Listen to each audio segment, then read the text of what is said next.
As we continue this year with some remote learning and some cases where we're in a hybrid model with students in the classroom some days and not in others, we're finding that being very clear in our instructions in our LMS is very important. Students can get pretty easily confused by what assignments are due when and what assignments are more important than others. So I wanted to show you something today that will maybe help you and the students get a little more organization in that area. I got this idea from Lindsay Smith, who teaches at Stuart Cramer High School. And I'm going to scroll down on my homepage and show you. Now, my homepage is set up so that the students have everything they need on the homepage. They don't go to modules. I've actually hidden modules. So I'm going to scroll down to my week calendar. This is how the students would look and see, what is due for this week, whether they're in A cohort or B. So you'll notice that in front of every one of my assignments, I actually have an icon. I've got one icon for discussions and activities. I've got another question mark icon. I've got a little note icon, and then I've got the little explosion icon.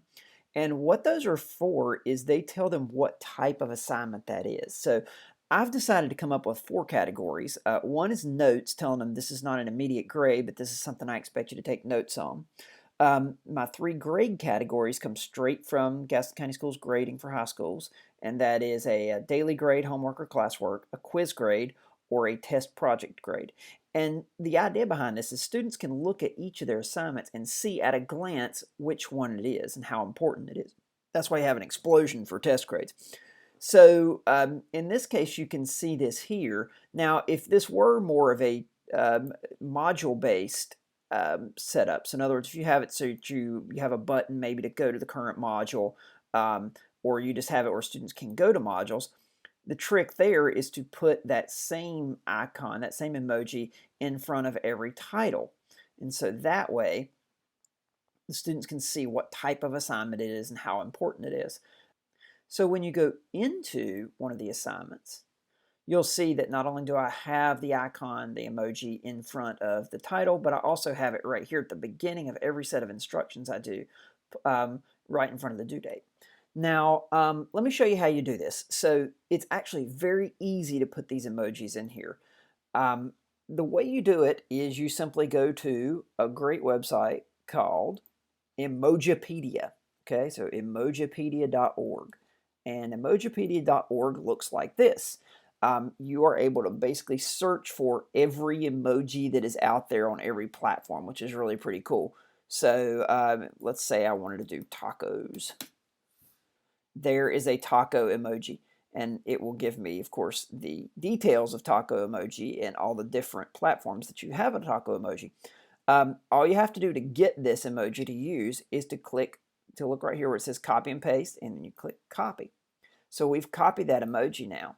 And so now when we go in to edit something like this homepage, anywhere you have one of these text boxes, whether it's an assignment or discussion or a page, you can paste that emoji in. So if I were going to add something down here that was a taco contest, I would simply go right here and then I would do my Control V or my edit paste, and there's my taco.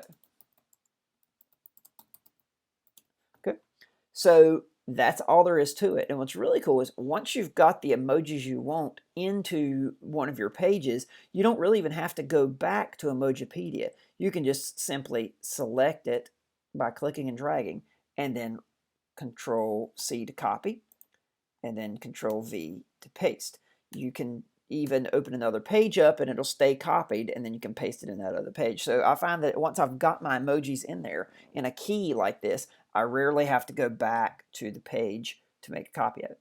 So that's pretty much it. It's a very simple process to put these emojis in and start using them. The way I would suggest doing it is to set up your system early on and figure out what you want your emojis to be. You don't have to use these by any means. You can use any emojis you want.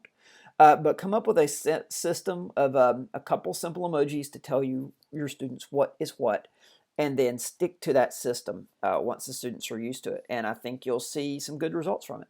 Thank you.